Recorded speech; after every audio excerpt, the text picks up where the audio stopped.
Hey Meredith, looking a little dead today. Yeah, I'm a little tired. Yeah, that's why I'm gonna give you the juice.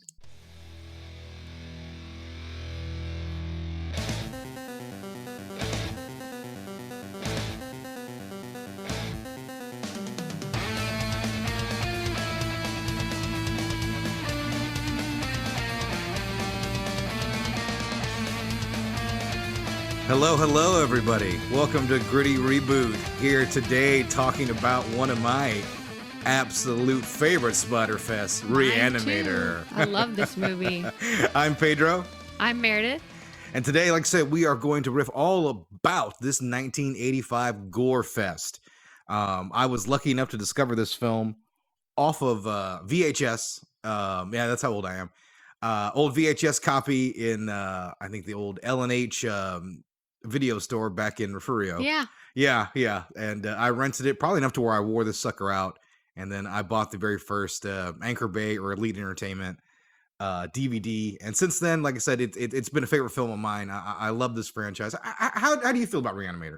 Well, I think you're the one that showed me Re-Animator when I first saw it. So I just love this movie. Oh my gosh. All the gore, all the zaniness, the camp, everything about this movie is the best.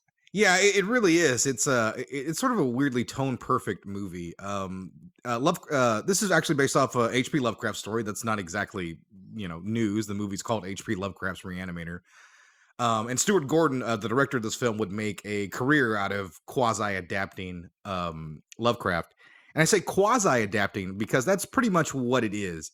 He sort of takes the elements of Lovecraft stories and adapts them into something he can do on a low budget level, and that makes a little more sense to a modern audience. Hmm. And a Reanimator is a great example of that.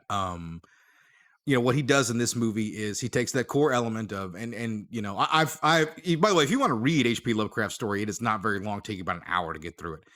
Yeah, it's Uh, like 25 pages, yeah, right? but if even that long. So I mean, it probably taking longer to find it, but it's royalty free. So I think you just download a PDF if you look for it on Google. I actually have a book with all of like H.P. Lovecraft stories in it, and I opened it up and read through it. And fun fact, before we get to talk about the movie, this is considered H.P. Lovecraft's weakest story, and he Huh. absolutely hated it. He wrote it on commission, and it's written like a serial. Like each kind of like section has like a cliffhanger, and then the next section picks up describing what happened in the last section a little bit. Interesting. Yeah, it was written for a magazine, and I think that's just how it worked back in the day. Like you'd write that installment, and the next issue would have the next installment of the Reanimator. But the story is pretty much what we are used to. We have Herbert West and an unnamed narrator, and this is pretty much what it is. It's his quest to use his reanimating serum to bring people back, and eventually he ends up to get a fresh corpse. He eventually ends up murdering a man, Yeah. and that's the whole crux of the story. H.P. Lovecraft hates it. It's a little racist. Well, it's a lot racist actually, but it's like I said, not one of his better stories. But weirdly enough, it's become one of his more famous ones because of this 1985 adaptation. There are a lot of B movies that are made, obviously, and I think the main thing that separates this film apart from other B movies is the amazing performance of Jeffrey Combs. I know. He's the best. He's really top notch in B movies. With up there with Bruce Campbell, in my opinion. Yeah, really, it's him and Bruce when you're talking about actors who have the ability to carry a movie Yeah. with that unique From B beginning to movie end. charm and have actually been in some Hollywood productions. And granted, Jeffrey Combs hasn't been in a lot, and Bruce Campbell just got out of a Marvel movie, but that's only because his buddy directed it. But still, if Bruce Campbell showed up in a big budget action movie, you really wouldn't question it. It'd be nice to see, but it's not that unexpected. He Yeah. could get good work. Jeffrey Combs can find his way into to a horror movie if he can. He's done some good work. Well, certainly not Fear.com, but there's a movie he made a few years ago where I think a bunch of people at dinner torture themselves. And the name of it just slipped my mind. It's got Brittany Snow in it, and that's what it is. He plays an evil person asking people to like gouge their eyes out at a dinner party, and the winner gets a Yeah. $1 million. Would you rather? That's the movie. There you go. I Yeah. knew I could see it in my head too. Yeah, and he's great as this like Southern gentleman who is like torturing everybody here just so they can get his money. Yeah. Watching them all dance for his cash. These are the things Jeffrey Combs does really, really well. So I think one of the things we want to talk about is in the show, we normally do a movie and then we talk about its reboot. Yep. Now, technically, this movie, and only technically, has a reboot, an Italian reboot done in 2017 called Herbert West Re-Animator. I had the displeasure of actually checking this film out, and I don't speak Italian, so obviously some of the performances are lost on me. But the movie is, for lack of a better term, not good. And it also is not a lot like this film, and also not really a lot like the original story either. So it really is just like they decided to make a character in a zombie story, Herbert West, to tie it in some way to this movie for a cheap cash grab. Yeah, And a loose tie-in. yeah, so we didn't really want to count it because it watching it wasn't fun. It was like a bad David Lynch movie, Mhm. and that just ended up being kind of dull. Yeah. If we're going to be perfectly honest here, it wasn't exactly what I was looking for. So what we're doing today is we're going to talk about Re-Animator, and we're going to talk about how we would give it the gritty reboot treatment. Yeah. So this movie begins with a bang, really. Like you're showing a hospital somewhere in Europe, and immediately a man is screaming for his life. Yeah. You hear a man scream, and then you come into the room, and it's Jeffrey Combs standing over a doctor with a needle in his arm, a big needle, a big imposing needle. Yeah. He gives the guy he's struggling going around here. A nurse comes in the room, like, what did you do to him? Yeah. And as he says that, like his eyes explode out of his head, explode. like his brain was trying to escape his skull. Hits the ground, and we get that And you great get line. the score. Yeah, we get the great line first, like, what did you do? You killed him. No, I gave him life.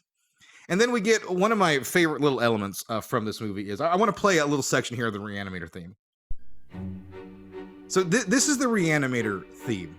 Yeah. If you are It's recognizable by anybody. if you're a film buff, it sounds a lot like another score. This is the Psycho theme from Alfred Hitchcock. It's not one-to-one, but they are pretty similar in sound and tone here. Yeah, they really are. Yeah, they very much are. Matter of fact, earlier I accidentally played them on top of each other and didn't really sound that bad. To let you know, like how much they really fit together. However, I do want to say this theme very good. Yes, Yeah, I really absolutely. enjoy it. It has a great score for a low budget film. Another thing that usually hampers most low budget entertainment is the score, and this movie score is really on point. So we get that fun title sequence with this score, and from that we come into our normal setting, which Yes. is medical school. Yeah, and the young doctor is moving a corpse into the morgue. Yes. We have and that young character, the young doctor, by the way, is called Dan Kane, and he's unnamed in H.P. Lovecraft's story. He's just literally the narrator. He doesn't ever get a name because that's just how Lovecraft rolls sometimes. But this character, these are the two characters primary to the franchise Yeah. for the most part, because he and Dan are in the sequel, and Dan is actually not in the third film, which I guess is the finale of the series.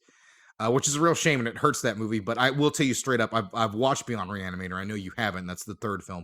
They have a proxy for Dan. Literally, someone comes in brand new and does the exact same things that Dan does, pretty much. Lovable oaf. Yeah, pretty much a normal person who, for some reason, gets bullied by Herbert West and does everything he wants in his Yeah. experiments and gets his life ruined. But yes, this movie introduces us here to Herbert West for a second time here. We understand there's some weird things going on, but the first thing he really does in the movie is we have two esteemed doctors, the dean, Dean Halsey, and Dr. Hill, who is his number one professor there at that school. Yeah, the main antagonist of the movie. Yes, and Jeffrey Combs, Herbert West comes in immediately and antagonizes him, calls his work derivative, Yeah. garbage, gets right on his bad side, and immediately catches Dan's attention.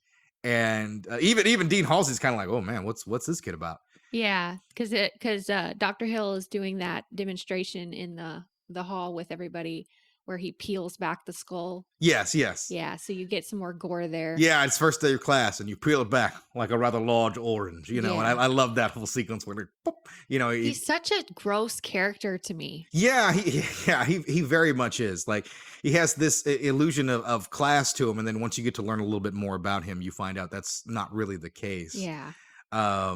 He is just lusting incredibly after Dean Halsey's daughter Megan. Barbara Crampton. Barbara My Crampton, favorite. the scream queen herself, Barbara Crampton. This isn't her first role, but No. it's one of her more notable ones. She She's in this film. She loved making it, and she's had a great career in horror and worked with Staurt Gordon a few more times. This really launched her, and I mean, she's even been in horror films recently. Oddly enough, I think she's having a better career in her senior citizen years than Jeffrey Combs has. Yeah, Yeah, I would because say so. she's been in some really dynamic independent films, and she was even in. I'm trying to remember that one slasher she was in. Yeah, we saw it Who's next? recently. Yeah. Yeah, yeah, that one. That's a really she's in that one, and granted, she is older and she's not playing the But protagonist, she's but she's still still in the movie. Yeah, she still gorgeous. looks great. Yeah. And even in the We Are Still Here, a movie I love, and we can't cover because it doesn't need a gritty reboot. It's a fantastic film. Check it out. We Are Still Here. I think it's on Shudder. Um, she really does fantastic work, even here. Um, and she is one of the things that I love about this movie is it has a love triangle in it, but not in the normal way you would expect. I've always said this movie is a love triangle between Megan, Barbara Crampton, Dan, and Herbert West. Meg and Dan are very happy together, and Herbert immediately comes in and drives a wedge in between them. Yeah, he really hates Barbara Crampton's He character. does, he does, and a matter of fact, he pretty much hates everybody. Like, He's kind of woman hating. well, I mean, it's not just women. I mean, he hates everybody. He hates the dean. He hates he hates Dr. Hill. I mean, he gets on everyone's bad side except for Dan. Yeah. Dan is the only person he doesn't have ire or hatred for. He's just he almost kind of respects Dan. Yeah, Yeah, absolutely. he likes Dan. And to me, like I said, that's what makes it interesting. It reminds me of Bride of Frankenstein in some ways with Pretorius, that character, and Dr. Frankenstein. And also in that way, I think I have a film professor that I studied under years ago, Harry Benshoff. He would refer to the situation as the queer other, and that is sort of what Jeffrey Combs is. In a different world, he'd be classified or coded as a queer character without saying, "Hey, I'm gay," and that happened a lot in older Hollywood, and it certainly happened in A Bride of Frankenstein. Frankenstein and Bride of Frankenstein are two movies that this film takes from immensely. And I think that it gives you an extra element to it. Because if you watch it, as I said, Herbert West is cold with every single character in the movie, except for Dan. He's close to Dan. He holds him close. Yeah, he wants him He involved in touches his him. Yeah, experiments. like, I mean, he doesn't get any close to anybody, but like when Dan sort of has that mental breakdown after Halsey is brought back from the dead, he immediately goes and he covers him, caresses Dan. It'll be okay. Don't worry. I've got it. Like Yeah, when he goes into shock. he immediately he cares for Dan when he doesn't care for anybody else. It's a very unique dynamic. No matter what, Dan is sort of trying to get away from Herbert West, but he's drawn to West and his brilliance, no matter what. And that's an element from the original H.P. Lovecraft story as well, even though this film expands on it rather nicely. Yeah. So, moving on to kind of some of the elements in the movie that we enjoyed. Um, we were talking a little bit earlier about, how creepy Dr. Hill was. And there's a scene at a dinner table where they're all toasting to various things and Dr. Hill is just staring at Barbara Crampton. Yeah. Just staring at her like she's a piece of meat Yeah, on his openly plate. lusting after, almost licking his Ugh. lips as he does it. Ugh, it's just so ugh. Oh yeah, I He- mean he is. He is right in it. I mean Yeah. that's the crazy thing. I mean he really is just. So that's one of the things that I would do in a gritty reboot is I would kind of pulse up that relationship there. Make Yeah, it more icky. yeah. I think that's something that deserves to be played up, and I think one of the things that in this film, its tongue is firmly in his cheek throughout the entire running time. This movie doesn't take itself very seriously. Yeah.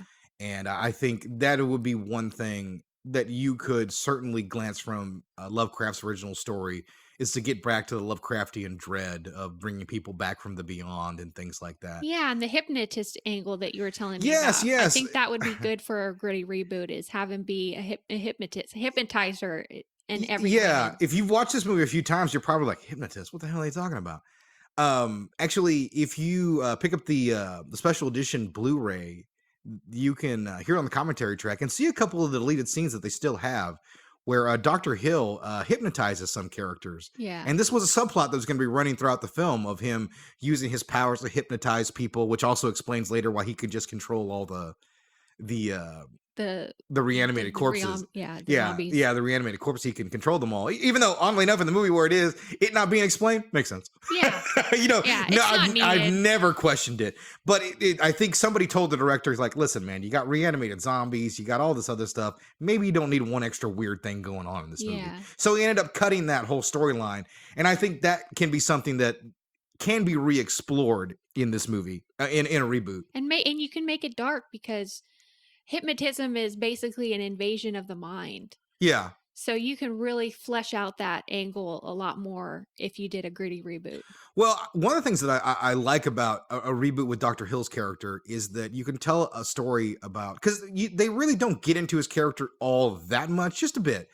But I mean, you can talk about like a surgeon or a doctor who has had his best days are behind him. His theories are disproven. He needs something new. And Herbert West is that ticket to it. You know, he feels old and, you know, which is why he's lusting after a 19, 20-year-old co-ed. Yeah. You know, I think those are things you can really push up, like push his jealousy angle towards Herbert West, because it's not really indicated that he's jealous of Herbert more than he absolutely just hates him for trying to show him up. Actually, I think there is a little element of jealousy to You his think so? You relationship. think so? Yeah, because he kind of goes out of his way to kind of steal his work. Like he knows about Herbert West. He's Mhm. very obviously very aware of who he is. Yeah, So I think there is an element of jealousy to him. maybe so, maybe so. I always thought he was a bit more dismissive, but I can understand that as well. One of the things that I do like about their relationship is there's a scene later on where um, Dean Halsey has already been a reanimated corpse, Yeah. and Dr. Hill has operated on him, and he's figured out like, okay, this guy's dead, but he's still walking around. That's kind of weird. So he goes to the one guy who weird shit's been happening around. That's Herbert West, and when he sees his work, he's actually quite complimentary. Yeah. Yeah, He's like, amazed at what yeah, he's he's like, discovered. your work off that old Coots science is quite brilliant. Yeah. You know, I mean, he really throws some praise, and it gets him murdered. Because Herbert West don't fuck around. It's no fool. Yeah, no, I mean, he knows that anything there is just smoke blowing up his ass, Mhm. basically. That This is his discovery. yeah, He's yeah. going to be the one. Oh yeah, there's only one person he'll share that credit with, and that's Dan. Yeah. And that's it. Everybody else is dead. It is an interesting element to me that's there, almost as a weird mutual respect, and that's what drives Herbert West to murder him. He'd cut his head off, and then eventually Herbert West, his sick fascination himself, brings him to bring back both pieces of the body, Yeah. the severed head and the body, which is hilarious. Absolutely. Watching the body fumble around and things like that. And the actor who plays Dr. Hill, just fantastic. I mean, it's tough to be on screen with a guy like Jeffrey Combs chewing scenery, but he does a great job playing a head in a tray. And that's weird praise, but I mean, to give a part like that an extra little bit and to make that a real fan favorite, I think is really something, you know, with what he has to work with. And he's great as Dr. Hill. Yeah, he really is. He's just such a slimy character. Even when he's a severed head, he's still slimy. Oh yeah, absolutely. Absolutely. But some more there's a lot of comedic elements to this movie. Your first comedic element is the dead cat in the fridge. Yes. That's almost we talked about Bruce Campbell a little bit earlier. That's what that reminded me of, like Yeah. him throwing the dead cat on his back and just rolling around, selling it like it's the deadliest attack in the world. And it's hilarious and it's great. You know, it really is. But once again, the movie can still tie it back to the original darkness of the H.P. Lovecraft story, as well. Because when it starts, it's sort of a horrific thing. Meg finding the dead cat inside of the fridge. Yeah. And then we have that comedic payoff. And then we go back to the horrific again when the cat is with a broken back dead and he's brought back. And there's this great fascination on Dan's face. He's like, my God, it works. And then he's immediately snapped back into reality.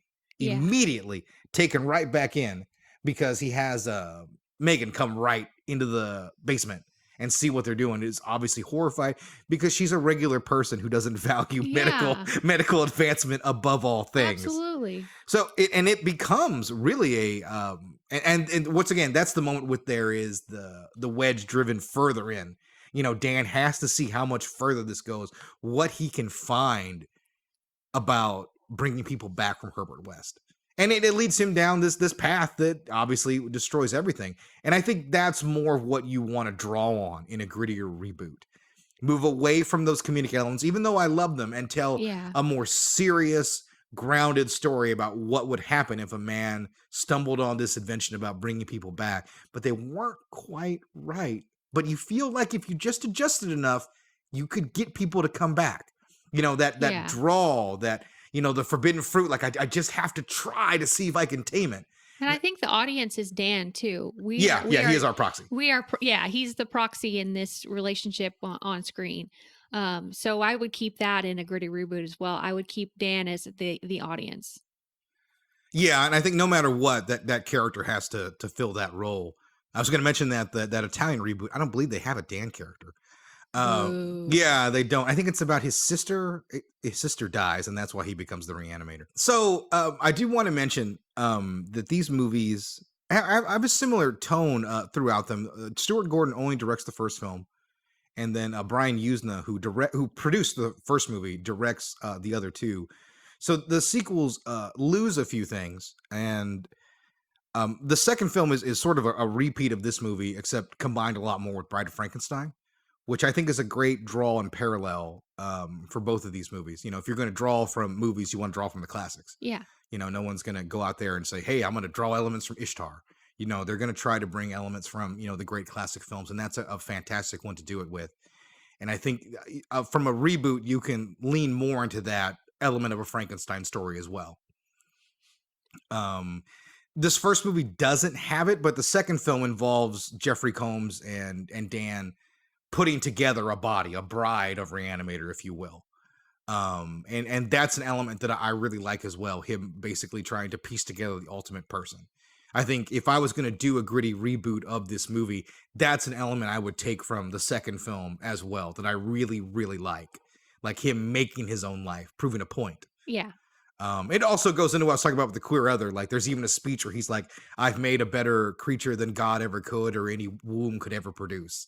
Like he doesn't need women at all. I've got it all. I can create. Yeah. I He does play God. Yeah, and that's an element I really liked that I wish was added a bit more upon the first movie, but they do a nice job of that in the sequel. And that's another element I would definitely bring in from the rest of the franchise. The less said about Beyond Re-Animator, the better. Well, I take it back. That film had a bit of a disservice. I saw it only once, and it was on the Sci-Fi Channel, and they cut out all the gore. Yeah. So maybe one day if I go look back at it with the gore, I might appreciate it. So with the dead cat scene, we get the score again because it's finally when Dan actually realizes what's going on here. He kind of doesn't believe Herbert West in the beginning. No. So Herbert West is because Dan throws the cat against the wall and it dies. Yes. Yeah. So he's like, well, maybe it wasn't dead to begin with. Maybe it was just maybe you slowed the heart down, while you put it in the fridge and stuff like that. So he throws the cat against the wall, and then Herbert West is talking about, okay, you don't believe me? Let me show you again. So he takes the serum and he injects the cat again, and the cat comes back to life. And you can see the cat has like its guts splayed out. Yeah, its innards just out on the table. It's clearly dead, but it comes back to life. So you get Dan's realization that all of this is real. And then the score comes in, which I think is really nice. It's a nice way to add in that score right there because it's the audience coming to realization as well that this is all real. Yeah. And then after this sequence, you get him basically, I think, doing what I think any logical person would do. He goes right to Dean Halsey and was like, we found this way to bring people back. Like, I didn't believe it, but it's true. We can reanimate dead flesh. And the Dean won't hear any of it because he's a closed-minded guy. And also, he's discovered that Dan is plowing his daughter. Yeah. Which, I mean, probably, blinds him to any sort of scientific discovery that could be made from it.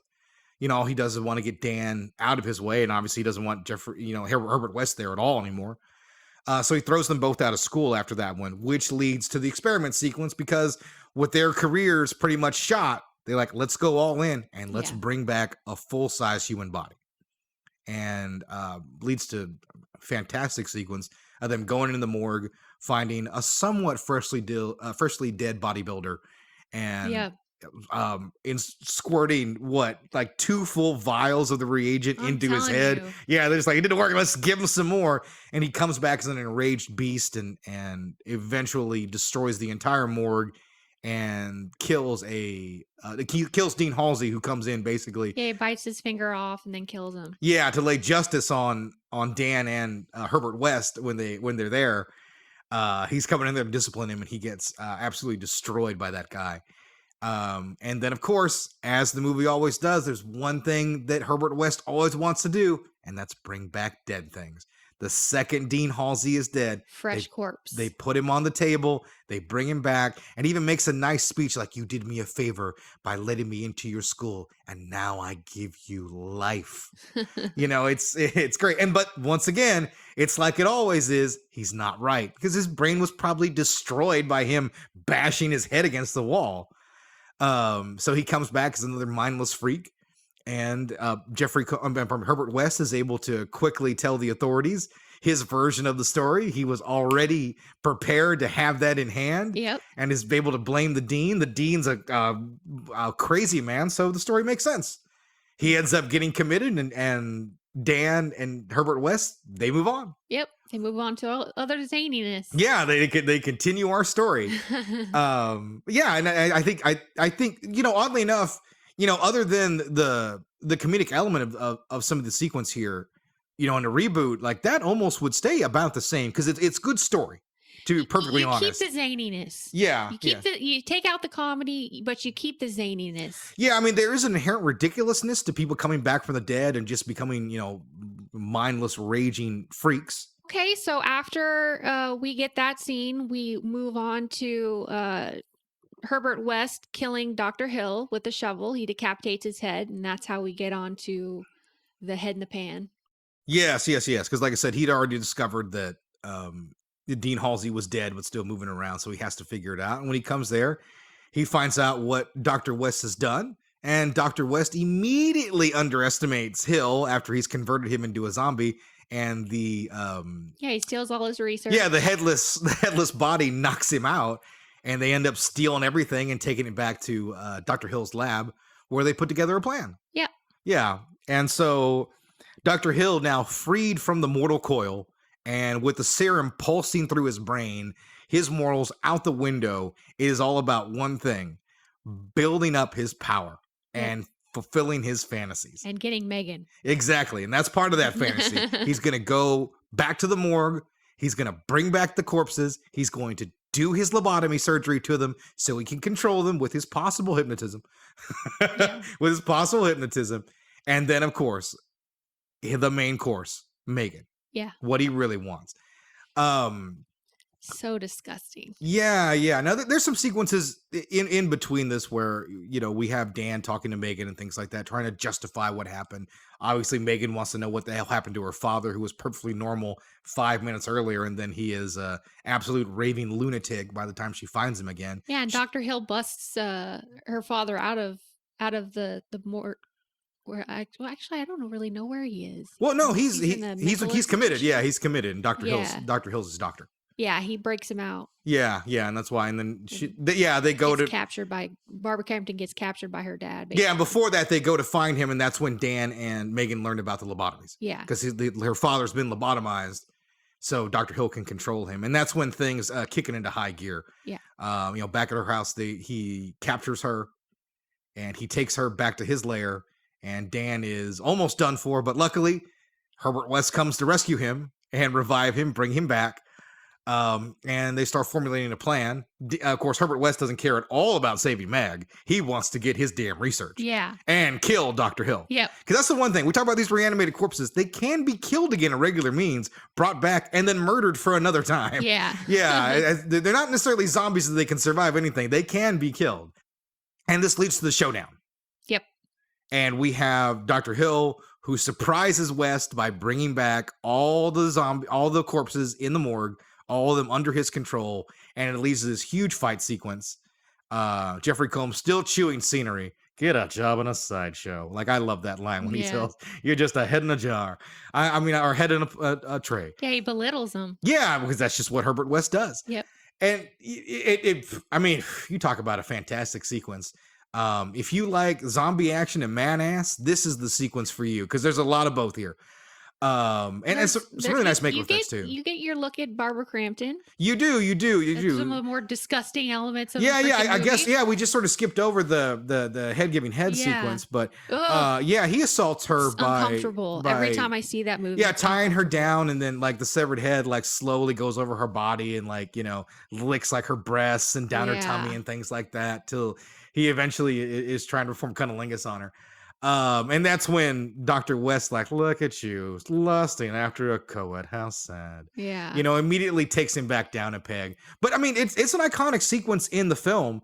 Barbara Crampton, obviously this is what made her famous. She looks fantastic here, but it's an unsettling sequence. It's And very unsettling. yeah, and it's I mean, it's crazy they even got it on film if you really think about it. Even in the 80s, it seems kind of weird. But I mean, that's just the kind of thing you could do in lower budget cinema, And where Barbara Crampton does a great job at being, screaming. yeah, screaming and Yeah. being icky. Yeah, she plays it about as it should be played. And so that leads us into our finale. All hell breaks loose. Dean Halsey is compelled to his humanity by his daughter and saves her from Dr. Hill, and he murders Dr. Hill by squeezing his head, Yeah. throwing it against a Great gory wall, scene.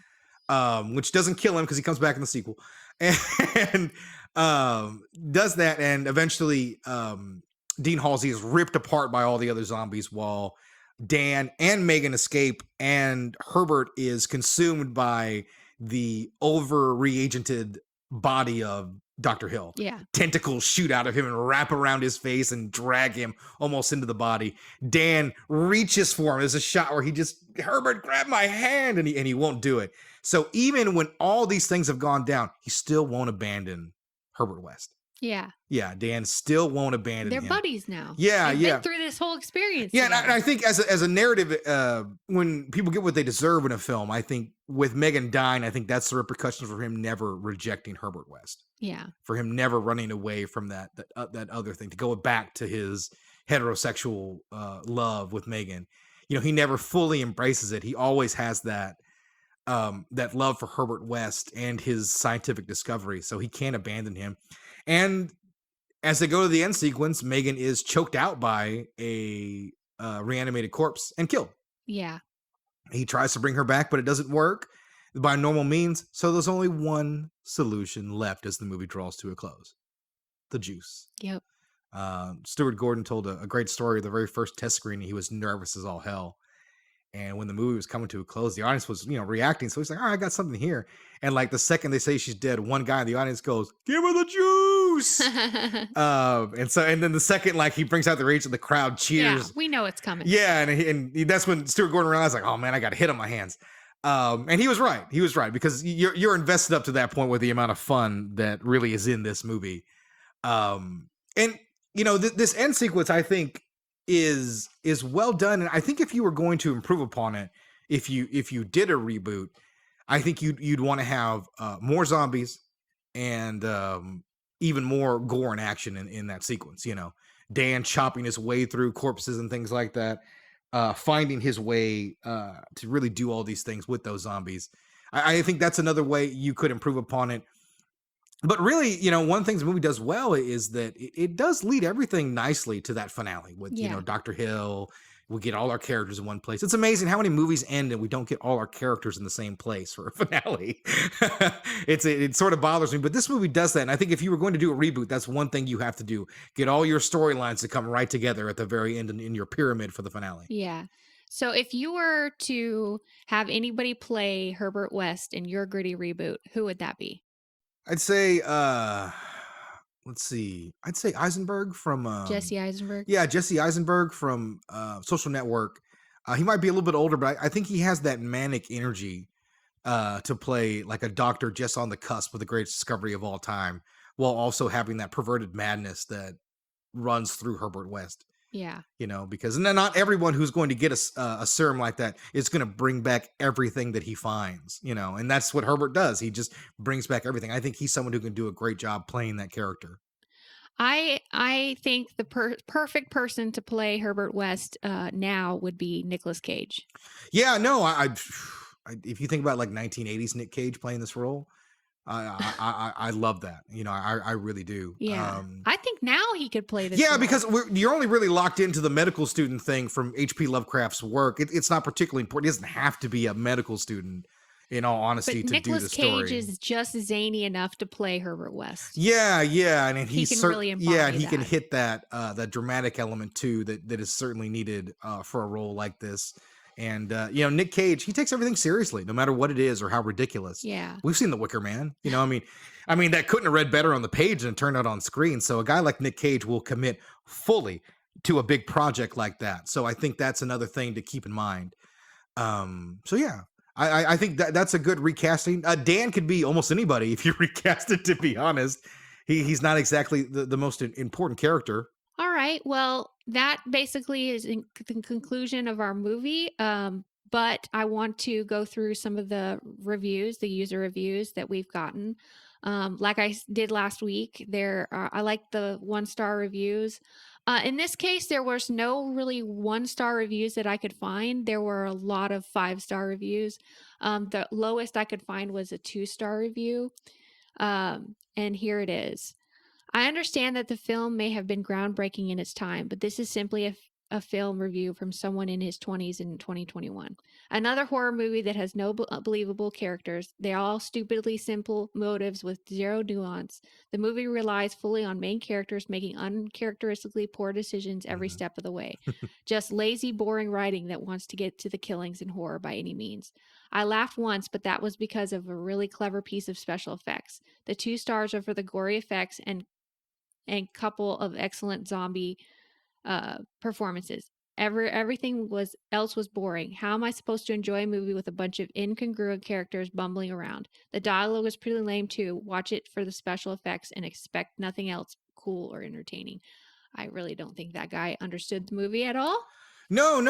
That's I mean, I guess it's his perspective. We have to remember that we're a little bit older. So if you didn't grow up with entertainment like this, it's a little bit strange to you. Yeah. If you've been exposed to a lot of Hollywood horror movies and things like that, like a movie like this can be quite jarring. He did say he was in his 20s when he first saw this. Yeah, Which exactly. was last year. Yeah, so I mean, hey, listen. It is what it is.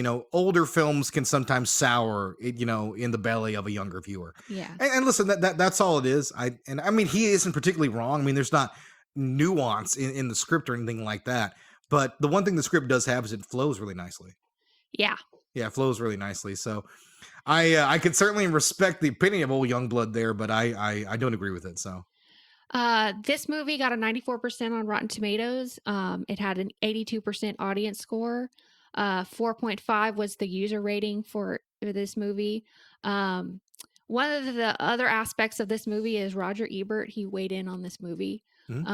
He rated it 3 stars. Yeah. And just to give you some expert excerpts from his review, because he writes long reviews. Yeah, he Ebert gets does write really, long reviews. really into it. Yeah. But he basically said that this was a bad dream on the screen. He called it a frankly gory movie that finds a rhythm and style that makes it work in a cockeyed, offbeat sort of way. And then by the end of the movie, we are keenly aware that nothing of consequence has happened. But so what? We have been assaulted by a lurid imagination, amazed by unspeakable sights, blindsided by the movie's curiosity, dry sense of humor, and I guess that's what your money's worth. All right. That's some nice words by Roger Ebert. Yeah. Roger Ebert gets a tough opinion from horror fans because he hated a lot of horror movies. But I'll be honest, me, I love Friday the 13th, but those aren't great pieces of cinema. Yeah. They're barely cinema. But he's always, in my opinion, given fantastic reviews to horror films that are fantastic. Mm-hmm. Evil Dead 1 and 2, he gave a great review to. Armored Darkness, he gave a little bit less so, but he still liked that movie. Re-Animator, he gave that a good review. Nightmare on Elm Street, gave a fantastic review to that film. So Ebert's lineage through horror reviews, I think, is a bit unfair. He's Dawn of the Dead. I mean, the first DVD I ever bought was Dawn of the Dead, and his review of 4 stars is right on the box. Yeah. And by the way, he went against critical consensus for Dawn of the Dead. Critics immediately bashed it as a gore fest. He's like, there's a lot more here. And he was, able to point those things out, and obviously time has proven him right on that one. Mm-hmm. And I mean, listen, Ebert missed the mark on some movies, but it's nice to see some of these films where he did hit the mark, and I can say, like, no, he was the greatest critic of all time, and he loved this movie. Yeah. Well, I read through the entire review, and he did love the movie, but I don't think he appreciated its campiness. I think if we would have had a grittier movie, he would have liked it more. So he'd have liked our version a little bit better, a little Yeah, he darker would have version. liked Yeah. our darker version, I think, a Okay. lot Yeah, better. yeah. With just the gore, just only a couple of the chuckles here and there. Yeah. Okay, okay. Thank you, Mr. Ebert from Beyond the Grave. Yep, that's our movie for this week. So I have a little surprise for you. Oh, great. Did you know that when they made a third movie, they had a theme song to go along with it? Okay. Oh yes, they made a theme song, and I'm gonna play it for you right now. Oh boy. It's fantastic. Come on, boys and girls. Come a little closer. I'm the Re-Animator.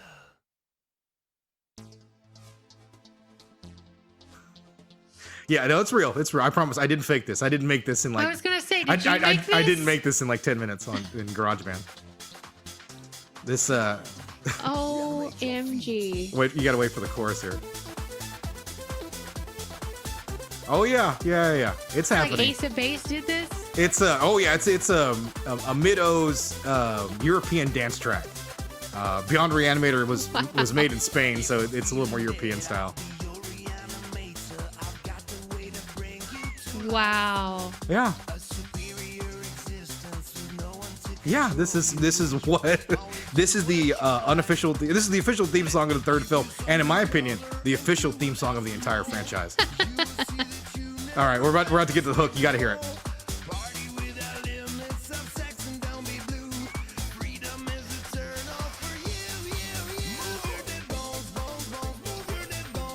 Move Your Dead Bones is the name of the song. Move your dead bones. All Move right. Your Dead Bones. Yeah, there you go. All right, guys. I am Pedro. And I'm Meredith. We are taking off today. We hope you enjoyed our version of Gritty Reboot of Re-Animator, and we'll see you next week. Absolutely. And don't forget, we have an email address that you can email us if you have any suggestions on movies that you would want us to do. It's grittyrebootcast@gmail.com. And we'll see you guys next week.